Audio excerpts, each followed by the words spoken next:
we're now streaming worldwide on RadioOnFire.com and the Radio on Fire app. Welcome back. Your man Dom and K in here. Dom and K in the morning on the all-new RadioOnFire.com. Happy Friday to everybody. Of course, a lot of things that we need to get into, a lot of things on my plate here. Of course, RadioOnFire.com, the all-new RadioOnFire.com. Dom and K in the morning, a daily political talk show. 8 a.m. Eastern Standard Time, 5 a.m. Pacific. A lot of things to get into. U.S. admits to training the accused killers of Haiti's president as part of the war on drugs. Reports surfacing that the Haitian government has claimed that 21 Colombians worked as private contractors to help assassinate Haiti's president. Spokesman from the Pentagon issued a statement to the Washington Post saying that a small number of Colombians arrested in Port-au-Prince, Haiti, were part of the United States education and training programs. Lieutenant Colonel Ken Hoffman went on to say that a review of our training databases indicates that a small number of the Colombian individuals detained as part of this investigation had participated in past U.S. military training and education programs. This is crazy. And this is while they were serving as active members of the Colombian military force. It was also noted that the Colombian military and police use equipment and weapons provided by the United States, with Colombian police coming under fire for killing multiple protesters going against government tax proposals with those same tools. This whole thing has been a mess. So you have the assassination of Haiti's president. New videos showing suspects after the assassination. The questions surrounding this are growing. And it's just it was a wild chase. It was there's a lot. Some doctor accused of plotting the assassination. Who knows about any of this? It's just a mess. But some kind of way, America mixed up in this. U.S. admitting to training Colombians. Remind you of the Bay of Pigs? No? Does it? I mean, it sounds very similar. Marines are headed to protect the embassy in Haiti. U.S. troops to protect the embassy in Haiti. No troops are going to be stabilizing Haiti, according to the president. No American troops are supposed to be stabilizing or helping with regards to that, just protecting U.S. interests with regards to the embassy. Yeah, this is a mess. Suspects in the Haitian president's killing met to plan a future without him, according to the New York Times. We're going to keep following this story as it unwinds. Dom K in the morning on the all-new RadioOnFire.com. Thank you for joining me. Thank you for tuning in. Of course, we are here Monday through Friday, 8 a.m., tackling the top news stories of the day. Diamond K in the morning. And program sponsored by Tasty Moscato. If you could pour sexy in a glass, Tasty Moscato would be it. This smooth, seductive Moscato is blended with vanilla, and it takes your palate to a whole nother level of taste meat. Unlike most, tasty Moscato can be deliciously paired with a variety of meats, cheeses, veggies, as well as desserts. It's the sweet taste of luxury that you've been craving. Tasty Moscato. Visit radioonfire.com/tasty. That's TASTETEE. Here in the program, we deliver the biggest political and trending news stories of the day with interviews and original reporting from across this country. Emanating from our studios in Baltimore and Atlanta, the show is fun, the show is upbeat, but I also want to expose what is really happening in this country. Radio on Fire is Black voices giving you the American story, and it is a hell of a story. Hell of a story. So, of course, headlines coming from radioonfire.com. Visit radioonfire.com for the latest news and music, all of that. radioonfire.com. So, another story from the site.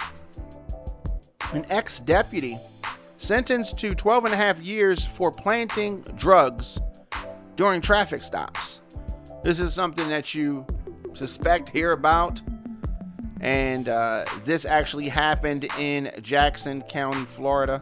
Ex-deputy sentenced to 12 and a half years, convicted of planting drugs during these traffic stops and subsequently arresting the driver.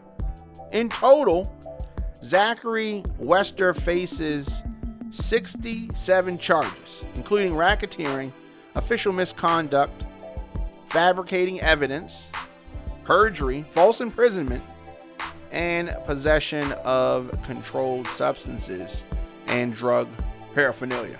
Amazing. He was ultimately convicted on 19 of those 67 counts. Prosecutor called for a 15-year sentence, saying that Wester's actions were an egregious breach of the public's trust. People voluntarily grant their government awesome powers, he said. They deem these powers necessary for public safety and protection. With that great power comes great responsibility. The defendant made choices to violate that trust and committed crimes against those people that he was sworn to protect. Is this going to cause officers to mass resignations, huh? Another officer convicted. No? Is this going to cause mass resignations of the officers so feel like they can't do their job? Well, another corrupt cop getting some of what he deserves. Some of what he deserves. Crooked officers. Ghetto Boys. Big Mike back in the 90s rapped about crooked cops, crooked officers. NWA rapped about police brutality, crooked cops in the 80s. People have been talking about this for years and years. Officers who violate what they are supposed to be doing. And so many times people act like this doesn't happen. It's some bad apples. Systemically, there's some problems here. Clearly, you can see it. A man named Tyrone Lamont Allen. Tyrone Lamont Allen is walking away from a case with no prison time after Portland police reportedly manipulated the man's mugshot to remove his tattoos in order to make him appear closer in resemblance to a robbery suspect. So previously, Allen pleaded guilty to 4 credit union and bank heists that went down in less than a week, April 2017. A year after the arrest, his attorneys discovered that Portland police used an out of the norm investigative technique against the suspect. So while on the witness stand, a police forensic criminalist admitted to painting over the face tattoos of Allen using Photoshop before including his face in the photo lineup to show to witnesses of the robbery. It was noted that none of the tellers actually saw Allen's face or the man who robbed them. And several of the tellers actually picked the suspect's photo. Police went on to say they changed Allen's photo so the face tats wouldn't be too distracting for witnesses. Talk about techniques, talk about cheating. Again, taking the law in their own hands, the police in this instance. Because of that, Allen's lawyer agreed and argued the tampered photo let police rig the outcome to lock up Allen. Along with that, the police did not disclose that they had altered the photo. Allen and his attorney reportedly entered a guilty plea in April that asked for time served, which is 5 months and 21 days for the man, along with 3 years supervision. It was noted that Allen was granted release in 2018 pending his trial and was helping at-risk youth prevent them from going down the same path that he did. This is in Portland, Oregon. We have this situation here. So, police caught doing wrongdoing. Basically, like, my bad. That's all it is. No punishment, no repercussions, no consequences, no nothing. They can just do whatever. Just do whatever. Let me know your thoughts in the comment section. Instagram, Facebook, Twitter, LinkedIn, TikTok at The Diamond K Show, at Radio on Fire. Can you imagine if this happened to Donald Trump? Oh my gosh. You know how much complaining rigging he would be talking about in the system? Oh my God. In Baltimore, police officer, sergeant, indicted in connection with allegations of assault involving a juvenile. Baltimore City Grand Jury yesterday indicted 2 members of the Baltimore City Police Department. According to the Baltimore City State's Attorney's Office, Officer Maxwell Dundor and Sergeant Brendan O'Leary both face charges in connection with the assault of a juvenile. These charges stem from allegations that Dundor was investigating a report of a stolen vehicle last spring, April 2020, when he slammed a 17-year-old boy face down onto the concrete. According to prosecutors, the boy, identified as Bobby Jones, was getting out of the driver's door of the reported stolen vehicle and tried to run away. Prosecutors say that Dundor grabbed Adams, lifted him off the ground, and slammed him face down onto the concrete, landing on top of Adams' back. According to prosecutors, Adams struggled to free himself, and Dundor increased the force of this hold. "I swear to God, I'll choke you out if you don't stop. I will choke you. I will kill you," he said. "I will kill you." Prosecutors said that the other officers arrived and assisted in securing Adams in handcuffs. Prosecutors said that Dundor pushed Adams on the right side of his face and back kicked him in the face. Per Baltimore police policy, O'Leary was required to conduct and document the use of force.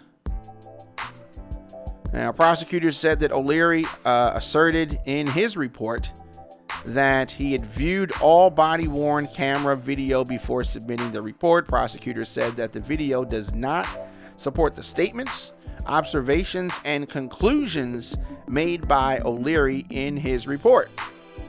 So, Baltimore City Police Department did release this statement saying that they are aware that two of our members, Sergeant Brendan O'Leary and Officer Maxwell Dundor, were indicted yesterday by the grand jury in reference to an incident that took place on April 27, 2020 in the Northeast District. The incident involved the arrest of a juvenile who was in possession of a stolen vehicle. The Public Integrity Bureau opened an internal investigation into this incident in April 2020 and immediately referred this incident to the state's attorney's office. Both members have been suspended and reassigned to administrative functions pending the outcome of the investigation. Mayor Scott also issued a statement. Baltimore's mayor said that I am aware that two members of the Baltimore Police Department were indicted for an incident involving the arrest of a teenager last April. I am disgusted by these allegations and remain committed to improve this culture and lack of humanity. So, Baltimore Police Department doing bare minimum. I mean, it takes so long for them to conduct these investigations. I wonder if we will ever hear anything from it. I mean, I just don't know. I don't know. Far too often we see situations and hear about situations like this. This is called police brutality, and then it's also perjury, lying. I mean, they're lying. But such is life. Let me know your thoughts in the comment section. Instagram, Facebook, Twitter, LinkedIn, TikTok, at The Diamond K Show, at Radio on Fire. Of course, Radio on Fire is available anywhere you get your podcast, The Diamond K in the Morning program.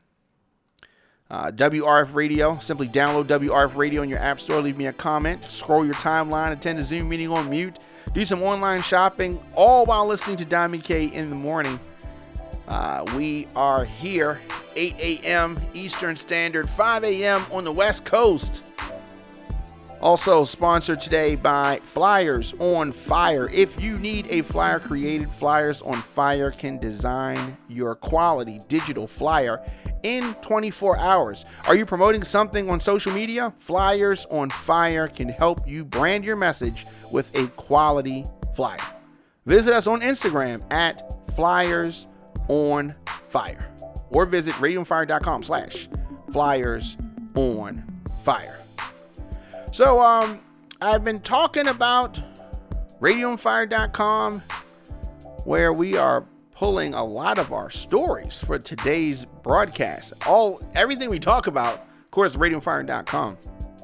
Congresswoman Joyce Beatty arrested while protesting on Capitol Hill.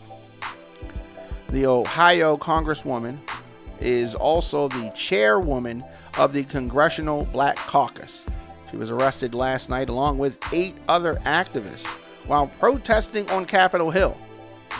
So Capitol Police locking her up after she was demonstrating for voting rights in the atrium of the Senate office building. You can arrest me. You can't stop me. You can't silence me, she wrote on Twitter after her arrest. Beatty and a group of around 20 protesters demonstrated in the hopes of putting pressure on senators to pass voting rights legislation. The group entered the Hart Senate office building with song, chants, phrases related to protecting voting rights, such as free the vote, end the filibuster, fight for justice. Capitol Police officers arrested Beatty and 8 others, binding their hands with zip ties. According to a statement the Capitol Police posted on Twitter, protesters were warned 3 times to stop before they were arrested for violating a D.C. law that bars crowding, obstructing, and it disallows demonstrators to resume engaging in a demonstration after being instructed by a law enforcement officer to cease engaging in a demonstration. So buildings in the Capitol complex are still closed to the public, but members and staff are allowed to bring guests inside. So this exercise is a result of the attack on voting rights at the hands of Republicans. They have been doing a lot of this foolishness to try to restrict the voting rights.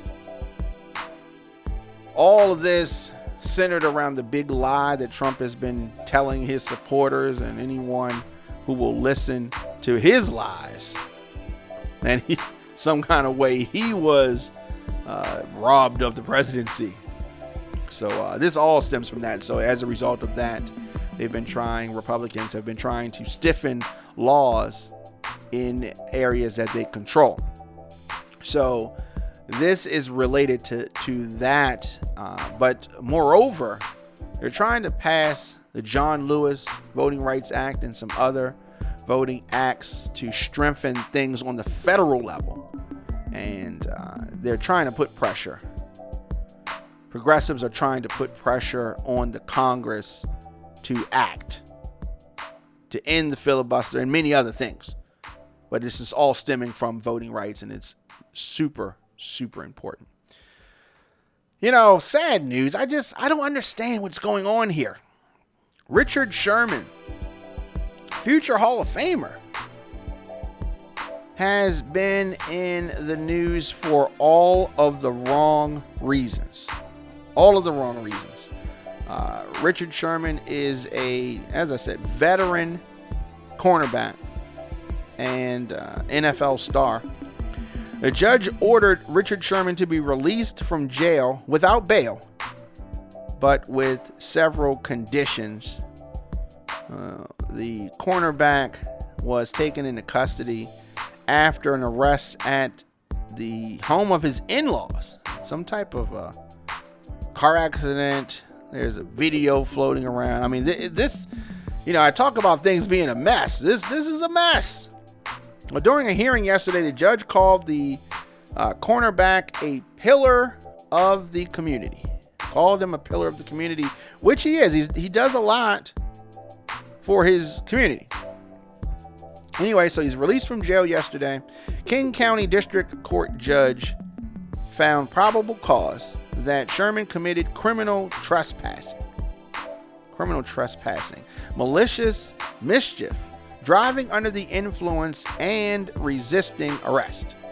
Prosecutors did not ask the judge for a finding on a felony residential burglary allegation for which he was initially booked on Wednesday, but later also filed a charge of reckless endangerment of roadway workers. So the bail initially, the denial of the request to set bail at $10,000 happened. Judge, as I said, saying that he's a pillar of the community, and it was Sherman's first arrest. Football player did not attend the hearing, but was due back in court for arraignment today. So in a statement posted to Instagram earlier today, Sherman wrote, "I am deeply remorseful for my actions Tuesday night. I behaved in a manner I am not proud of. I have been dealing with some personal challenges over the last several months, but that is not an excuse for how I acted." The importance of mental and emotional health is extremely real, he said, and I vow to get the help I need. I appreciate all the people who have reached out in support of me and my family, including our community here in Seattle. I am grateful to have such an amazing wife, family, and support system to lean on during this time. I hear all of that, and I agree with what he said. But you can't just do a lot of wild, crazy, reckless stuff and then just say, oh, it's mental health, and just get a pass all the time. So home surveillance footage showed Sherman yelling outside of a home and repeatedly running into the door, like trying to knock the door down as people inside screamed. Police reports said that the Maple Valley Police Department, about 30 miles outside of Redmond, called Redmond police to inform them that a suicidal subject was on his way to the city. Maple Valley police said they had been informed that Sherman threatened to, quote unquote, hang himself and had been drinking. Officers later informed Redmond police that Sherman also threatened suicide by cop. What is going on here for real? Some nicely crafted statement cannot account for all of this. And if he didn't want to try to pin it to quote unquote mental health, why did he mention it? They said that Sherman also tried to grab a firearm from an officer before leaving Maple Valley and possibly traveling to Redmond, as his wife separately traveled to her mother's house. Maple Valley police told the Redmond police. Troopers with the Washington State Patrol then informed Redmond police that they had located Sherman's vehicle. He crashed the vehicle in a highway cement barrier, then ran away from that scene. Something's going on here. Something caused this meltdown. Short time later, Sherman's wife told the dispatchers that he was acting crazy at the house. Father-in-law later said he was armed. Talking about the father, had armed himself with a handgun and fired pepper spray at the NFL player to protect his family as Sherman tried to bust in the door with his shoulders, which is what we saw on the videotape. Sherman's wife told police he is suffering from mental health issues. She added that when Richard has a mental health episode like this, he does not remember anything about it the next day. She had fled their home with her children after Sherman caused a large disturbance earlier in the night, and she did not know how he found her at her parents' house. Where else is she gonna go? I'm sure there's only a couple places where she would go, right? So the mental health challenges that she is pointing to seem to be very significant. She said that she loves and supports her husband. I am committed to helping Richard get the support and care that he needs. Richard has always been a loving father and husband, and we are looking forward to seeing him at home with his family. That is a good woman right there. That is a good woman. She is standing by him. I commend her for that. I do. And I hope that he gets the help that he needs. I hope that this is not an excuse for bad behavior. But something tells me she is being honest in her defense of him. If you or someone you know is in crisis, call the National Suicide Prevention Hotline at 1-800-273-8255 or text HOME to 741-741. You can reach a trained counselor at the crisis text line. You can also visit speakingofsuicide.com/resources for a list of additional support networks. So, Richard Sherman, just such a talented athlete. And as I said, a future Hall of Famer. I know I'm being hard on him, but at the same time, I want to make sure that we are not masking bad behavior as something else.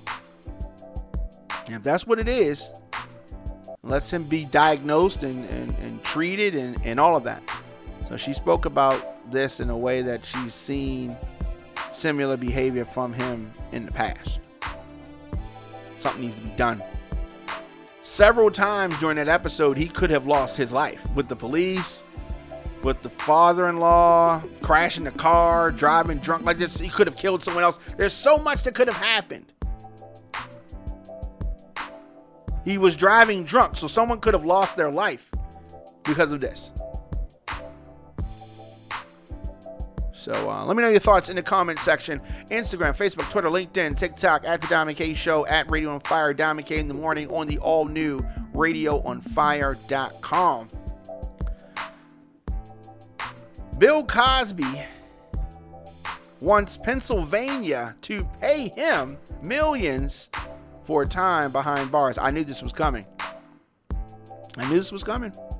Bill Cosby, of course, recently released from prison, has not wasted any time addressing the media and anyone who tried to comment on him in a way that he did not like while he was locked up. He is coming back for revenge. He got time for it. According to a spokesperson for Bill Cosby, the comedian said he has his sights set on Pennsylvania as he feels he is owed money for a wrongful imprisonment, and he may get it. Spokesman Andrew Wyatt said that Cosby is hoping to get millions for his time spent in prison, saying that we are looking at what legal recourse we can take against the state of Pennsylvania. We are looking at all legal angles for those things right now. We feel that Bill Cosby is owed a lot of money. Mr. Cosby was given an unwanted 2-year and 10-month vacation that he never asked for. His constitutional rights were abolished. His due process was stripped away from him. Cosby and Wyatt then called out Pennsylvania governor, calling out a proposal for the 2022 budget for a state that would pay for wrongful convictions. Wyatt went on to say that he's due millions and millions of dollars. As Mr. Cosby said to me today, I feel that this district attorney and Judge Stephen O'Neill and Kevin Steele, who is the Montgomery County District Attorney, should resign effective immediately. This is not a surprise. I did anticipate that Mr. Cosby would take this route, and I feel as though he is owed money. He is owed this. So he's going to go after this. Of course, some people are going to get upset. People that are not even affected by Cosby. People that may have been assaulted by some individual. Look at someone like Bill Cosby and it becomes a trigger point for them. That is unfortunate. But Cosby's case has legal standing, which is why he was released and his record was wiped clean. So I think that a payout is imminent. Last story, the recovery effort at the collapsed building could end soon. Efforts to recover human remains from the debris of the South Florida condo building. That sad story is nearing an end as far as the recovery effort goes. Miami-Dade police identified 6 more victims of last month's Surfside condo collapse yesterday. meaning that 92 of the 97 confirmed dead have been identified. So county officials have accounted for at least 240 people connected to the building, with just a few still classified as missing or potentially unaccounted for. So the cause has not yet been pinpointed for this collapse, although there were several previous warnings of major structural damage at the 40-year-old building. According to a statement late yesterday, the task of identifying victims has become increasingly difficult, relying heavily on medical examiners' office and expert technical and scientific work. More than 26 million pounds of debris and concrete have been removed as recovery work continues. Just a sad story there. Just sad case. There, you want to talk about lawsuits? A lot of lawsuits have been filed. That case there is going to really be a situation where a lot of money is paid out. Wow. Don McKay in the morning on the all-new RadioFire.com. Of course, Don McKay in the morning sponsored by Tasty Moscato. If you could pour sexy in a glass, this would be it. The smooth, seductive Moscato wine blended with vanilla takes your palate to a whole nother level of taste me. Unlike most, Tasty Moscato can be deliciously paired with a variety of meats, cheeses, veggies, as well as desserts.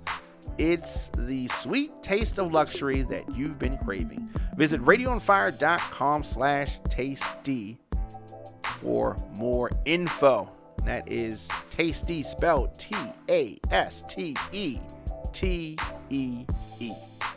Here on Don McKay in the Morning, we deliver the biggest political and trending news stories of the day with interviews and original reporting from across this country, emanating from our studios in Baltimore and Atlanta. Show is fun, show is upbeat, but also have to expose what is really going on in this country. Radio on Fire is Black voices giving you the American story. New episodes drop Monday through Friday, 8 a.m., but I don't want you to miss any of our live broadcasts. In addition to our 8 a.m. program, we drop content throughout the day as news happens. So hit that notification bell so you get an alert whenever we go live.